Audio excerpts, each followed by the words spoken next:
ஊரில் சிப்பி season start ஆயிடுச்சு. என்னதான் சீசன் வந்தாலும் போனாலும் ஊரில் இருக்கிறது வரைக்கும் சிப்பி எல்லாம் வாங்குறதே இல்லை. பிகாஸ் ரீசெண்டாக கொஞ்சம் காலமாகவே என் காதில் விழக்கூடிய விஷயம் என்னன்னா, சிப்பி எல்லாம் வெளிநாடுகளுக்கு வந்து எக்ஸ்போர்ட் ஆகுது, அதனால பயங்கர விலையா இருக்கு, அப்படி இல்லைன்னா சிப்பியே கிடைக்கிறது இல்லை அப்படின்னு. அப்படியே கிடைச்சாலும் ரொம்ப சின்னதாக இருக்கும், உள்ள சதையே இருக்காது. நான் சின்ன பிள்ளையா இருக்கும் போதெல்லாம் 100 ரூபாய்க்கு 100 சிப்பி கிடைக்கும், ஒரு சிப்பி 1 ரூபா வச்சு. அதுக்கப்புறம் திடீர்னு ஒரு சிப்பி 10 ரூபா வச்சு விற்க ஆரம்பிச்சாங்க. கடைசியாக கடையால் முட்டில் 25 சிப்பி 500 ரூபா கொடுத்து வாங்கி சாப்பிட்ட ஞாபகம் இருக்கு. இப்போ இங்க ரீசெண்டா ஃபிஷ் மார்க்கெட் போயிருந்தோம். அங்க சிப்பி பார்த்த உடனே வாங்கிட்டோம். இதுல கழுவுறதுக்கு சுரண்டுறதுக்குலாம் ஒண்ணுமே இல்லை, ரொம்ப நீட்டா தான் இருந்தது. லைட்டா அந்த முடிகளை மட்டும் எடுத்துட்டு இந்த மாதிரி ஒரு இட்லி பாத்திரத்துல வச்சு தேவையான அளவுக்கு உப்பெல்லாம் போட்டு அவிச்சு எடுத்துக்க வேண்டியதான். அது வெந்துருச்சு அப்படின்னா அதோடைய வாயை வந்து பிளந்துருக்கும், அதுதான் வெந்துருச்சுன்றது அர்த்தம். நல்லா ஆறுனதுக்கு அப்புறம் உள்ள இருக்க ஃப்ளஷ் எடுத்து அதுல இந்த ஒரு பார்ட்டை மட்டும் எடுத்தா போதும். ஏன்னா இது சாப்பிட்டா வயிறு வலி வரும்னு சொல்லுவாங்க, சின்ன வயசுல நான் கேள்விப்பட்டிருக்கேன். மொத்தமா 13 சிப்பி கிடைச்சது. நல்லா வாஷ் அண்ட் கிளீன் பண்ணிட்டு இதை ஒரு பவுல்ல மாத்திக்கலாம். மஞ்சள் தூள், மிளகாய் தூள், கரம் மசாலா, ஜீரகத்தூள், இந்த 4 ஐட்டம் சேர்த்திருக்கேன். தேவையான அளவுக்கு உப்பு சேர்த்து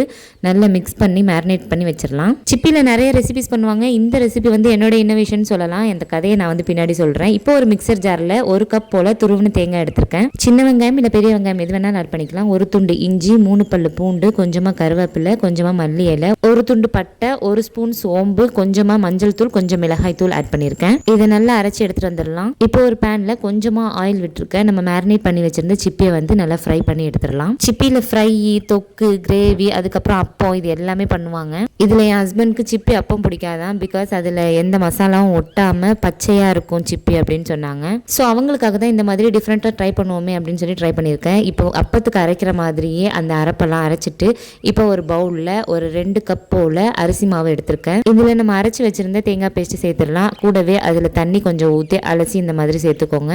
கொஞ்சம் கொஞ்சமா தண்ணி சேர்த்து நல்லா இந்த அளவுக்கு மிக்ஸ் பண்ணிட்டு ஒரு முட்டையை வந்து இதுல நான் உடைச்சு ஊற்றிருக்கேன்.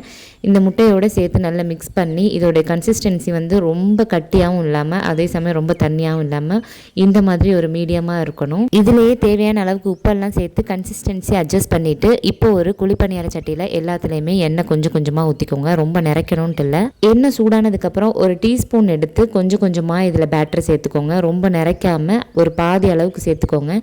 இது பாதி லைட்டாக குக் ஆனதுக்கப்புறம் நம்ம ஃப்ரை பண்ணி வச்சுருந்த சிப்பியை வந்து நடுவில் வச்சிடலாம். நடுவில் வச்சுட்டு நம்ம திரும்பவும் 1 ஸ்பூன் மாவை இதுக்கு மேலே ஊற்றணும். எல்லாத்துலேயுமே இந்த மாதிரி சமமாக ஊற்றிக்கிட்டு ஒரு 5 மினிட்ஸ் அந்த சைடும் இந்த சைடும் நல்லா வந்து ஃப்ரை பண்ணி எடுங்க.